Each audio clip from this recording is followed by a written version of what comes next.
So let me just see. Our fans are going to be like, what? What's happening? Oh my gosh. Okay. So let's do, somebody was watching.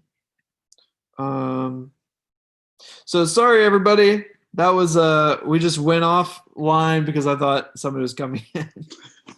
Wow, this is so lo-fi. Leafy? I don't know. Anyway, this is the part 2 of the Michael Mann podcast. We were just talking about Collateral, which is a movie.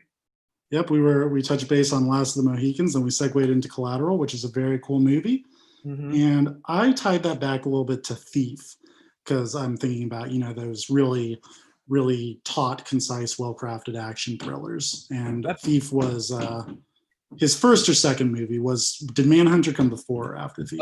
Thief is his first cinematic movie. I think he made a made-for-TV movie. Yeah, he made a couple movies beforehand. Yeah. Appeared to be TV movies.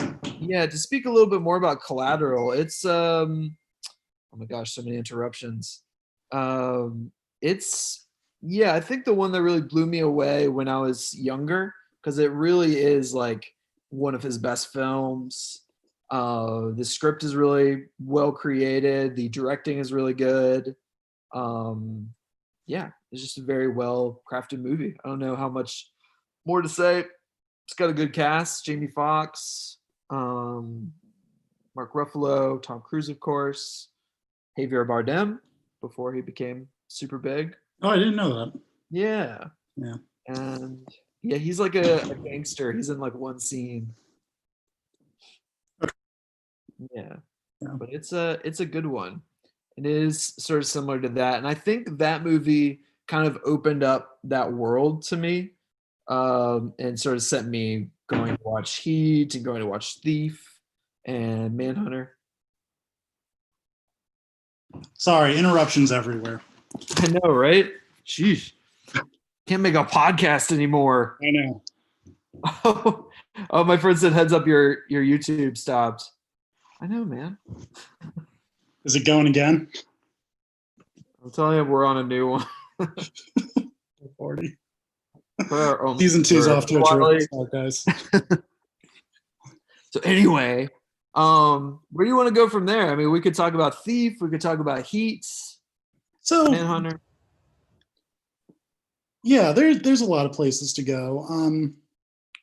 You said you're not sure if Last of the Mohicans is your favorite Michael Mann movie or not. Is there one that you revisit the most? Is there one that you think is his magnum opus, his best one, if you will?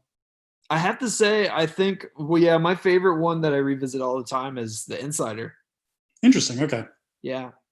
Because to me, it's still like a Michael Mann film, but it's delving into territory that like he didn't really mess with, like talking about journalism. And if you watch a movie, like it has more in common probably with like one of his typical heist movies. It probably has more in common with like The Big Short than anything else, which are these like, movies about real issues, but have these like really good dialogue scenes between people and are kind of about like the state of the world a little bit. Right. I love it. And I love watching Al Pacino yell. Like that's just I love I think a lot of people think that Al Pacino is like not a good actor because he like in his later films he's very boisterous, but I actually really enjoy like his freedom to be doing that.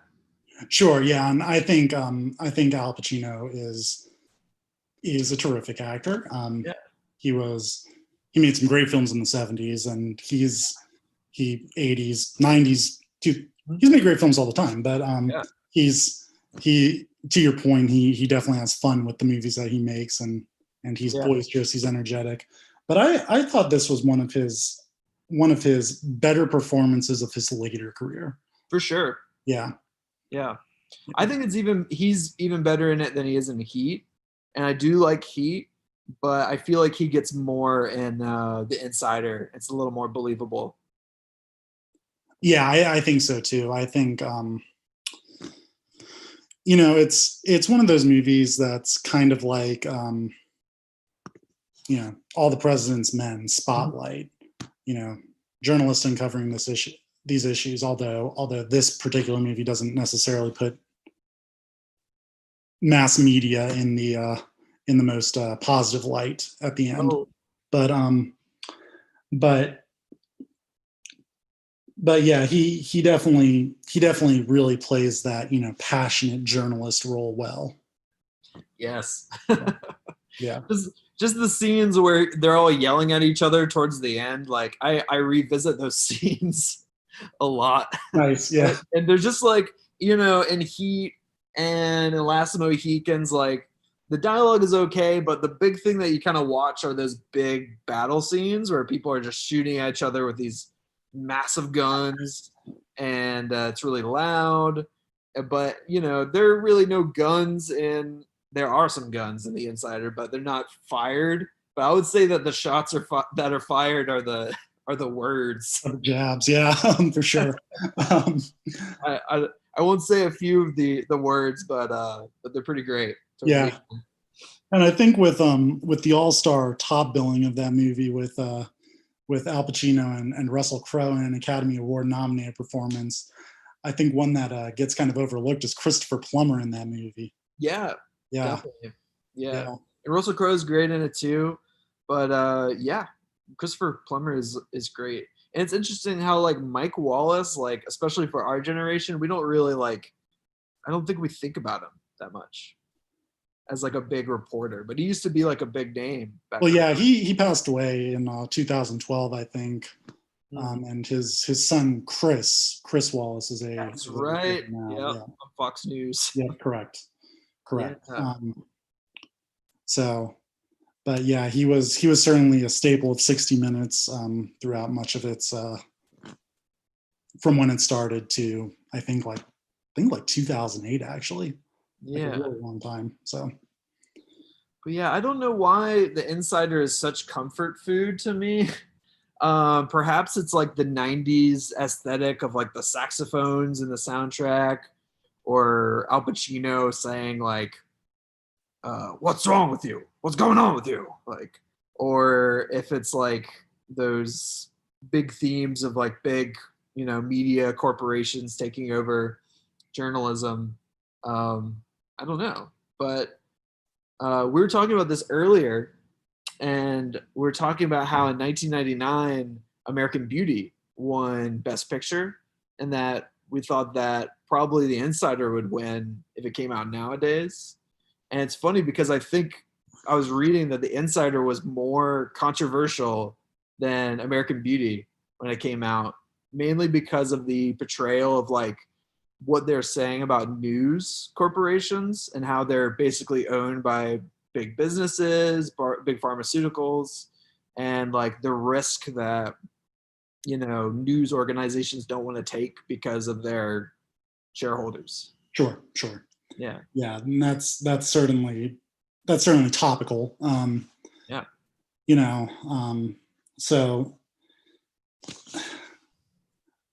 so yeah, I really liked The Insider. Um, I think I'll I think now I can kind of bring up why I like Collateral so much, and then my main issue with Michael Mann movies as a whole, which I Sure. noticed in The Insider as I was watching it last night. Mm-hmm. Because like the themes in The Insider that you brought up, those are all things that I love. But I Yeah. found myself checking my watch throughout the movie. It's not that the movie's long; it's a pacing issue for me. Right. Yeah, and for me, like even when I watch, some of his most highly regarded movies, Heat, The Insider, um, I they are long movies, but I'm not checking my watch because of the length. I'm checking my watch because like it seems like we're kind of in a lull in the story. Can you speak up a little bit? I didn't hear you.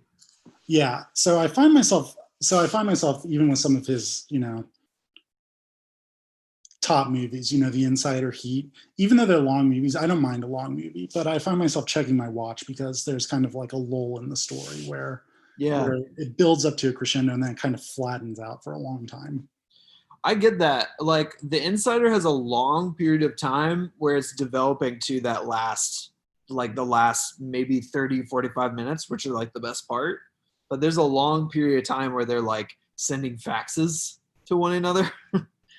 so I actually like that part, but that's a cool like scene. I thought that like when I was watching the first hour and a half of the movie, I thought the movie was about you know, Russell Crowe being the main character taking on Big Tobacco, but really that's kind of, It's the first part. it's what sets up the main conflict, which is Al Pacino versus, you know, not versus, but like trying to sort out his conflicts with ownership of mass media. Yeah, Yeah, for sure. And I mean, there's several themes in it, just like the fact that like the idea of like truth, like in it, like which is something that we are like right now. You know, the idea of truth is, you know, we're like in a post-truth world. There's that whole scene where Al Pacino's yelling at Russell Crowe because Al Pacino goes 100 every time.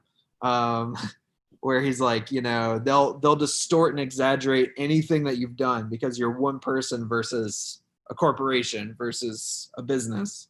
And I think that, I mean, that's a very real theme nowadays. And it's interesting that it came out right, you know, before the 2000s started, because it's been such a big part of it, big part of this time period. yeah. I think it's a more topical movie today For sure.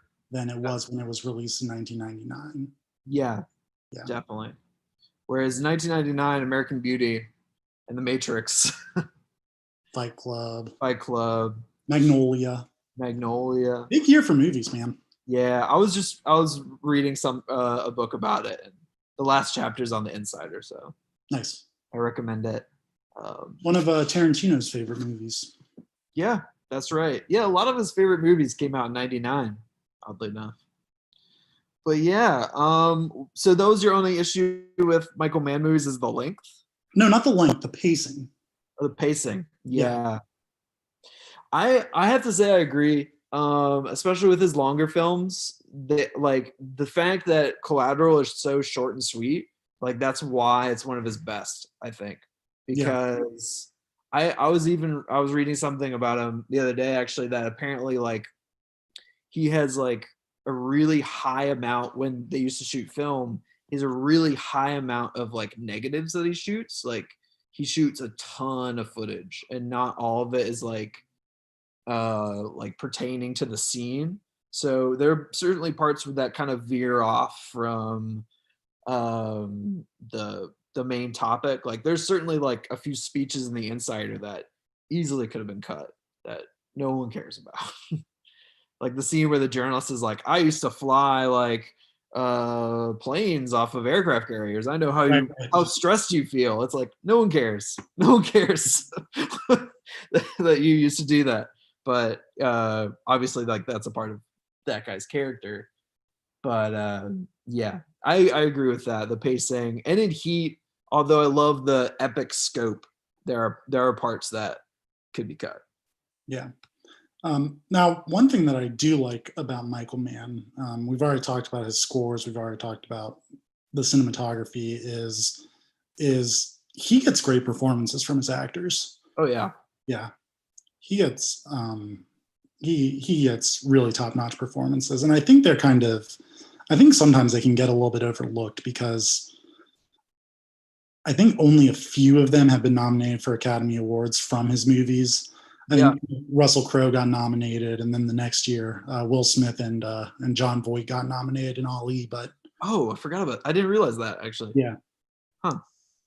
Because Ali is one I actually overlook in his work as well. And you recently rewatched it. I did rewatch it, and just candidly for our viewers, I'm a big sports guy, so Muhammad Ali is Yeah, one of the most influential he's the athletes of all greatest. time, arguably the most influential athlete of all time. Mm. So just the themes of the movie is why that one brings me back, and why that is probably one of my two favorite Michael Mann movies. But No way. yeah, That's awesome. Yeah, it's a pretty incredible performance by Will Smith, who is somebody who seems to kind of dial it in a lot of his performances. He's a good actor, but sometimes it seems like he's doing the same thing. Sort of similar to Al Pacino. It feels like he's like, I'm just gonna be me, and he just does it, which works. But you have those occasional movies that are like gems. I guess you could say this about Collateral too, with Tom Cruise, where you're like, oh man, like those guys, like that's why they do it, because they're super good. right. Yeah, I think sometimes a lot of a real like high build actors, you know, the Will Smiths, the Tom Cruises of the world, they can sort of get typecasts. Yeah, So when you see a performance like Tom Cruise in Collateral or Will Smith in Ali, it really does stand out. yeah. Now Tom Cruise didn't get nominated for Collateral. Maybe he deserved to, Hmm. but yeah, it's a great performance as well. Yeah. I haven't seen Ali in a while, but I remember there being still a lot of the music, a lot of the good music. It had some really incredible themes, certainly about Muhammad Ali's life, about him becoming Muslim because of Malcolm X, and yeah, it being like a really good sports film. Like I feel like those boxing scenes were really well put together. Yeah, I think so. I think in the late '90s, early 2000s, Michael Mann was making movies about people trying to take on the man, you know, and I think Mhm. A lot of his movies are. sure with the Insider, you've got um, Wygand and Lowell, Russell Crowe and Pacino, you know, trying to take Oh, on big big tobacco, tobacco, trying to take on corporate ownership, things of that nature, whatever. and then in Ali, NBC. What was that? ABC, CBS. CBS. Yep. Yep. And then with Ali, I mean, the man was banned from boxing at the peak of his career because he refused to serve in Vietnam, and it wasn't until the Supreme Court overturned his conviction that he was able to return to boxing. So, Yeah. he was certainly, standing up for what he believed to be right, and it had a really significant impact on his professional career. Yeah. And I think that's topical today as well. When you think about, people like Colin Kaepernick, Hmm. taking a knee and not being banned from football, but being like no team is going to sign him Mm. because he started a movement. So it's something that it still resonates. The messages in Yeah, that movie still resonate. for sure. Yeah, with the Black Lives Matter movement and Yes. how different sports have like accepted it or they haven't accepted it. Yeah, that still kind of permeates today. Yeah. Yeah, I remember liking Ali. I feel like one of the big issues with it, and I think it has to do with again his the pacing, is that I felt like it went off into different directions in a lot of the movie. I agree with that. Yeah. It kind of it had things that it needed to show the audience about his life, because he, from 1964 to 1972, he had so much going on in his life. Mm. Professional boxer, Nation of Islam, um, avoiding the Vietnam War, and then protesting the Vietnam War, and then the Supreme, and then appealing his conviction to the Supreme Court. So there's a lot of places it needs to go with that story, and I absolutely agree with you. I think they could have done it better in regards to telling it in a more concise way. Right. Yeah. I think one way I see it about Michael Mann is that I feel like he's kind of at odds with his his obsession with like historical detail and like realistic accuracy and like his the fact that he's a big Hollywood filmmaker. Like back in the 80s and 90s, 2000s, he was making pretty pretty big movies with pretty big names. And the fact that he kind of has to like meet them in the middle somewhere, you can kind of feel that tension a little bit. Especially in something like Public Enemies, which I feel like it didn't really click, like Collateral or Heat. It seemed to be very, very dense as far as like historical stuff, but not like making a good movie or even a great movie. Right. Yeah. Yeah. Yeah. So I guess kind of what you're saying is that he kind of has to deal with the fact that he is this mainstream filmmaker, but he's trying to tell these stories about, people facing up against, large media empires, large powerful things. So yeah, that and the fact that I think that yeah, the problems with the pacing, like there's easily like I don't think there's anything wrong with like Hollywoodizing something versus making like a almost documentary about something where you have to show like every single thing in a person's life versus something like Collateral, which is like one night will change his life sort of thing. right. Which is like is more cinematic, I feel like. Yeah, and I think when I go into a movie, I appreciate what I, especially about a real person or a real thing that happened. I appreciate the art behind the movie as well. So I'm Yeah. willing to entertain the fact that they are taking liberties in telling this story. Yeah. If I want, something that is entirely factual, I will go read the book. I'll go read an article. Yeah. Read the When I, biography. exactly. When I go to a movie, I want to get the gist of the story about this person. I want to see what happened, and I want to be entertained as well. So Yeah. yeah. Which I think one of his most entertaining long movies, for me at least, is Heat. Yeah, you love Heat. I love Heat. Yeah. I actually just rewatched it a few days ago. Nice. Yeah.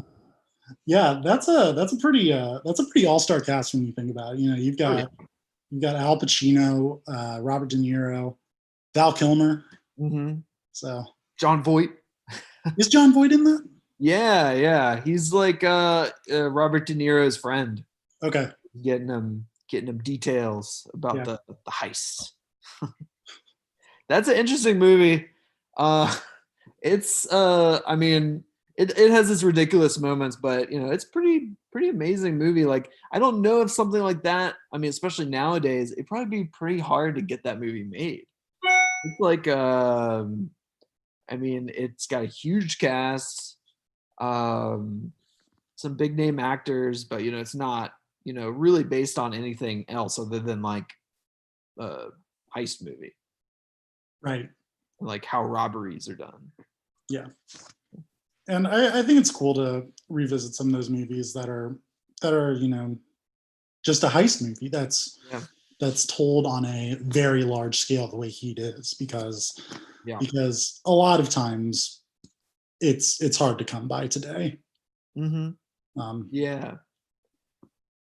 Yeah, I was rewatching it and I feel like although it's long and it meanders, I feel like there's some scenes, like even the ones that might feel like a little bit adjacent to like what the story is are kind of like poignant and beautiful, like because it's more like a drama, I guess. And like the little moments in like Al Pacino's life and the little moments in Robert De Niro's life where they show his like family or uh, Robert De Niro's relationship is there's some really beautiful, like there's one dinner scene that I like love where it's between Al Pacino and his wife, and I don't know, it's just I like it. I think it's good.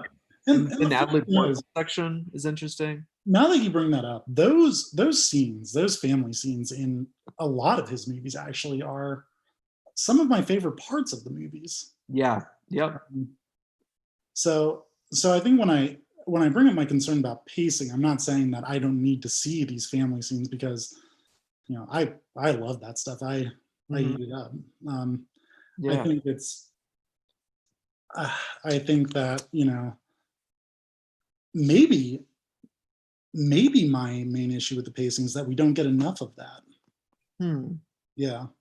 Yeah, because because similar to Heat, like there's parts of it where so I agree. So there's parts of it where you have these like family scenes, these very realistic procedural stuff of like either the police or like the robbers or like the people coming back to their lives after jail, after prison.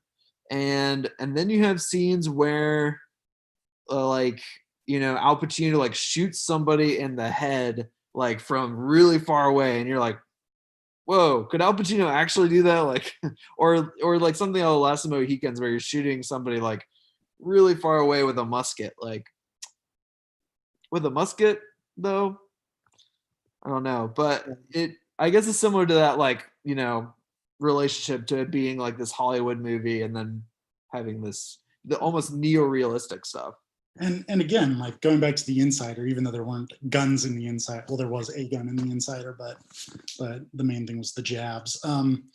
Yeah, Like I wanted to see I wanted to see more of what was going on with Russell Crowe and his wife and his kids, yeah, because I know we kind of prefaced this earlier, but I thought my main complaint with the Insider was that Russell Crowe's family was Jeff Wygand's family was so poorly developed in this oh movie. yeah, yeah. Like it would have been like, if they're going to have them in the movie, do more with it, because the way it is right now would have been better without all of that. It's true. And I think that in Heat and in Thief, the family relationship is really well developed and there's some really amazing scenes. Insider, yeah, like that's the weak part I think of that movie is especially the scene with his wife, his ex-wife. Spoiler alert, they get divorced. There's a scene where they're at dinner with Mike Wallace and then the wife goes, "Excuse me, interview? You're doing an interview?" And then she has like a meltdown, and it's like, why do you think he's meeting with Mike Wallace? Right. Like, you should have been like, "Oh, Mike Wallace, you're gonna do an interview?" Like, what? Right, Not like, exactly. "Oh, nice, Mike Wallace is coming to dinner with us." Going with us. I mean, yeah, that part is the weak part of that movie. But I think that because that same actor, she has a really good character in Heat, who's Al Pacino's wife, Okay. and And those scenes are amazing. and to be upfront, it's been some time since I've seen Heat, Yeah, but yeah, I need to. That's one that I definitely need to revisit now that I'm on kind of a Michael Mann kick right now. So it's great. yeah. Yeah, yeah, it's cool, and there's some big names, big actors that have some amazing performances in it. Um, yeah, we can talk about Thief or Manhunter. So you being the fan of Michael Mann that you are, it's been some time since I've seen Thief and Manhunter. Yeah. But what themes in those two movies, his first two theatrical releases, do you think have carried throughout the remainder of his filmography? All right, so I'm about to go off. Uh, so Thief, I love. I revisited a lot. I think it's more well put together than Manhunter. Although Manhunter, like for how like not well put together it is, it kind of works because it's almost like a giallo horror movie. Like it's so like discombobulated. It's like you're in the mind of somebody who's a FBI profiler. And Thief Uh, is based on Hannibal Lecter novel, right? Am I correct Manhunter, on that? Manhunter is Manhunter, yeah, that's what I meant. I'm sorry. yeah. It's the first Hannibal Lecter movie. Yeah, Okay. and it's worth watching for that for you Hannibal fans. Um, and yeah, the it's very well made. But I'd also like to mention I'm a big fan of the movie between Thief and Manhunter called The Keep. It is bonkers. It's crazy. It's well worth watching with a couple beers. And it's not a good movie, but it's very beautiful, and it has the cinematography in Tangerine Dream. I think it was Ian McKellen's first movie, Oh, no kidding. and it's bonkers. It's about Give these me like a give me a spoiler-free synopsis of it. it's about these Nazis that towards the end of the war that like are entering this castle that has a demon inside of it. It's very like it's apparently the guy who made Mandy is a really big fan and apparently took a lot from that for Mandy or some of his other movies. And you can kind of see that it's like that 80s horror vibe a little bit, like a Hellraiser or something. And but it's I mean it's wild because for the Tangerine Dream stuff and all the really trippy shots of the castle and a lot of stuff. It's wild because it really is like, what was he up to? Like, Yeah, that um, synopsis, it sounds completely different from anything else he would make.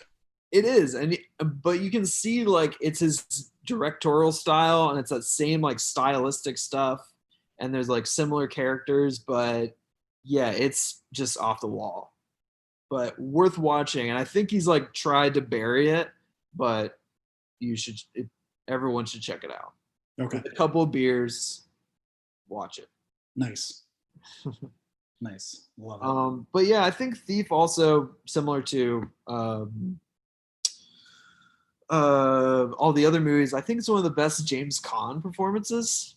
It has to be like his number one or number two. Yeah, yeah. Yeah, and Willie Nelson. Willie Nelson is in it. Hmm. But yeah, I mean, you could see like the similarities of the themes that will run out into his other work with the good music and the badass dudes and the realistic um, worlds, except for Keep, which is a wild one. Yeah, yeah, for sure. Yeah.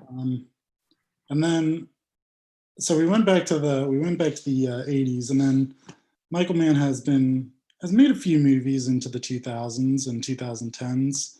I believe his most recent movie was Black Hat, which Yeah. yeah, which unfortunately didn't perform too well at the box office, and I haven't seen it. Did you? Not Did good. Yeah. Oh, it's not good.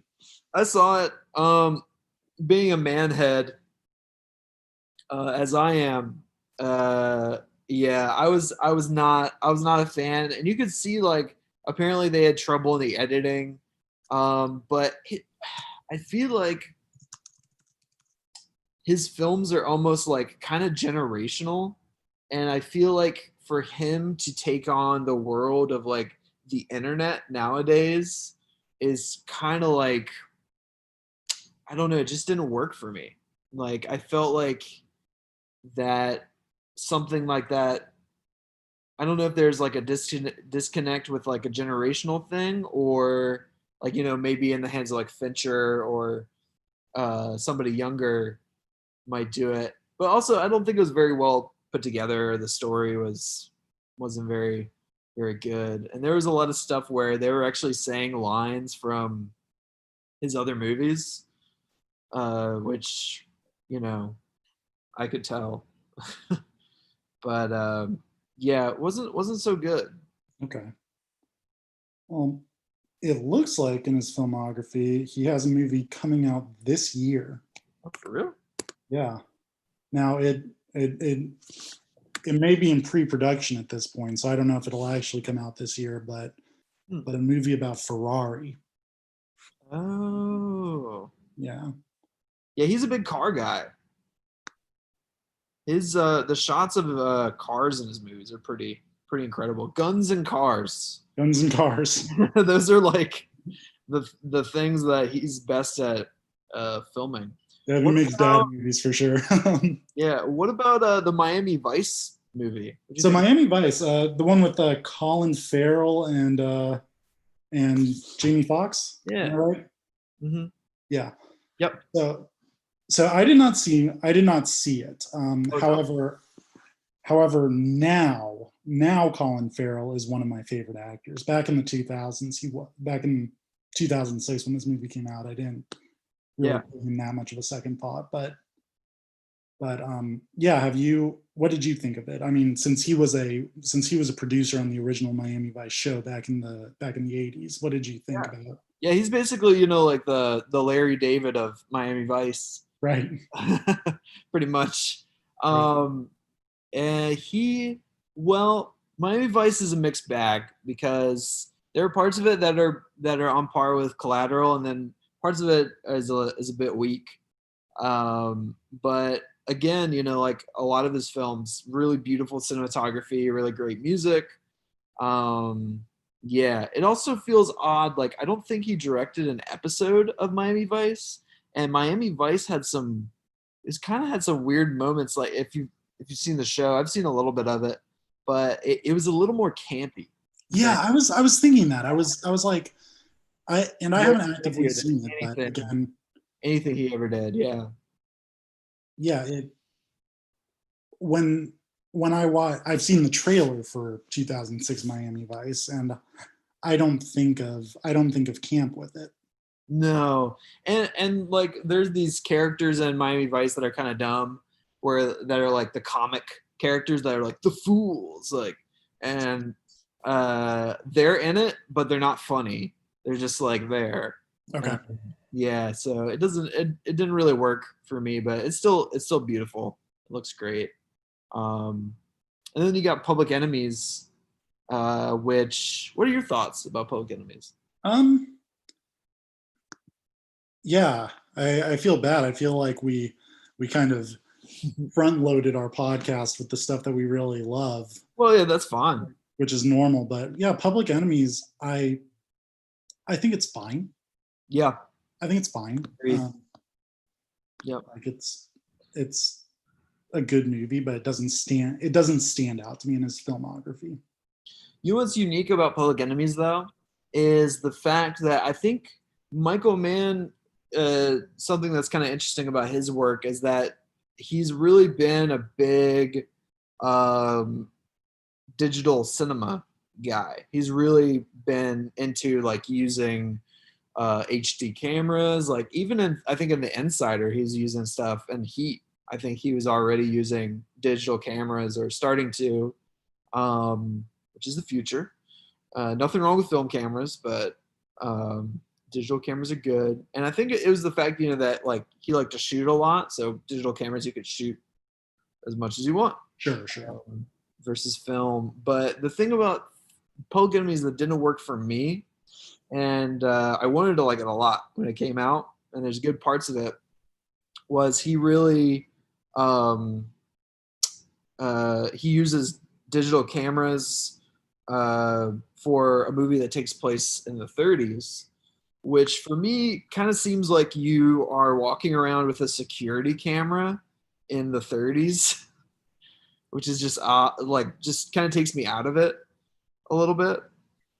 When you use that metaphor, though, do you think that was an intentional move on his part? I don't Because know if yeah, we're thinking about John Dillinger being pursued by Melvin Purvis throughout the movie. yeah, I don't know. Well, I think probably yes, but it is such a strong, like, at least for me, like aesthetic move, because like David Fincher uses digital cameras a lot, but he makes it look so much like film and like post production that it kind of goes away, like you don't think about it. But in this case, he didn't really like change a lot about the digital camera, and I mean maybe he was going for that look. Um, and I think a few parts are shot on film, but it didn't really work for me. I feel like because I don't know, it just kind of took me out. And it's such a strong like aesthetic move that I was kind of like, I feel like he's just walking around with a camcorder. I get that, and I think generally one of the things that a casual filmmaker would really like about Michael Mann in general is his aesthetic. Mm, So, you know, seeing something like that takes you out of the movie, I can understand why that would be frustrating and kind of make it a difficult watch. yeah, Yeah. but certainly an influential Hollywood filmmaker and one of the I think one of the more underrated ones. Yep. So to kind of wrap it up with a positive, going Yeah. through Michael Mann's filmography, if you had to choose a movie to introduce a casual moviegoer to Michael Mann, what would you go with? Uh, Heat. I think Okay. Heat is like the quintessential one. I think it's I think it's the best. It kind of shows you like his best film and like why his movies are good. And yeah, I think that's the one. That one or Collateral. Nice. Yeah, you need. I just love like we've been really skeptical about his work, and it's worth delving into and being like, hey, like even with any of your favorite filmmakers, you should be like looking at them and questioning them and um, finding out what this means or that means. And but the thing that I love about him is his cinematography, his music, and how much work he puts into his films. Where like the battle scenes that are very operatic, the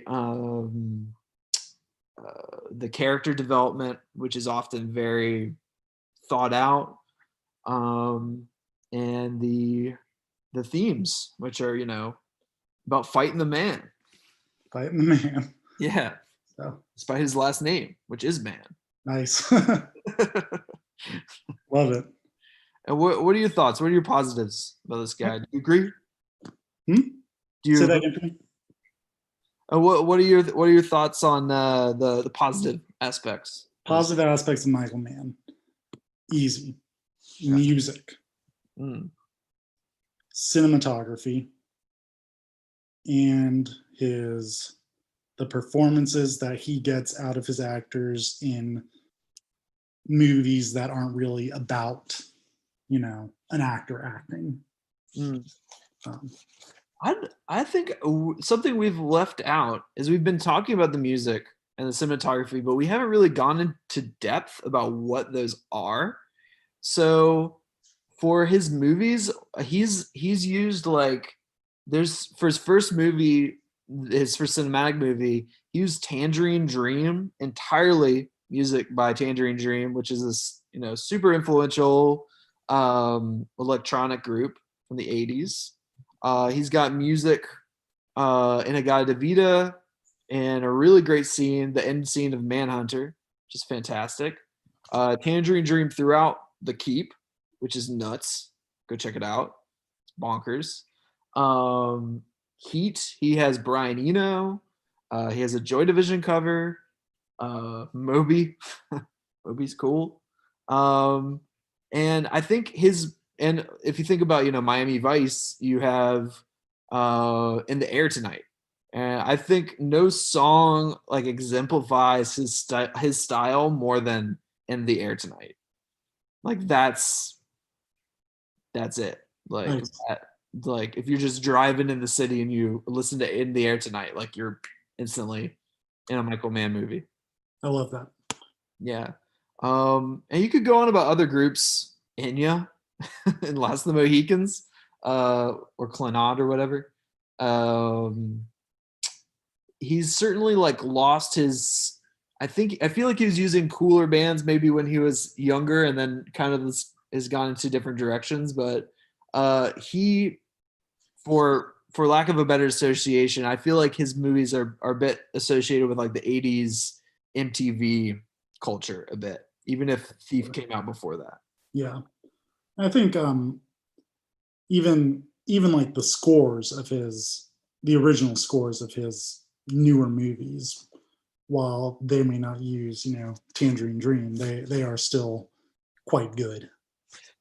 Oh, I just forgot. I when I was a kid, when we were working for that newspaper, I interviewed Elliot Goldenthal, who did the music for Heat and Public Enemies. Right. Yeah. And I asked him about Michael Mann, and he said that he can't ever make his mind up. Like he's indecisive. Yeah. Yeah. Interesting. Yeah. Which is probably why he shoots so much, I suppose. Very cool. Yeah. Yeah. But yeah, certainly an influential filmmaker. Certainly has certainly made some terrific movies, and I I recommend much of his filmography. I know Alex recommends much of his filmography, so go check him Yes. out. Yeah, I mean, I could go on. I feel like I could, speak a lot to his movies. There's a lot to unpack, but he is really, yeah, an influential filmmaker, not only on me, but on a lot of other people. Um, and yeah, go check out his movies if you haven't already. All right, well that wraps up today's episode of Movie Mood. Cool. Be well.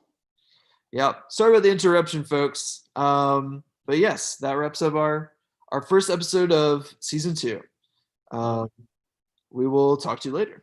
Take care. Ciao.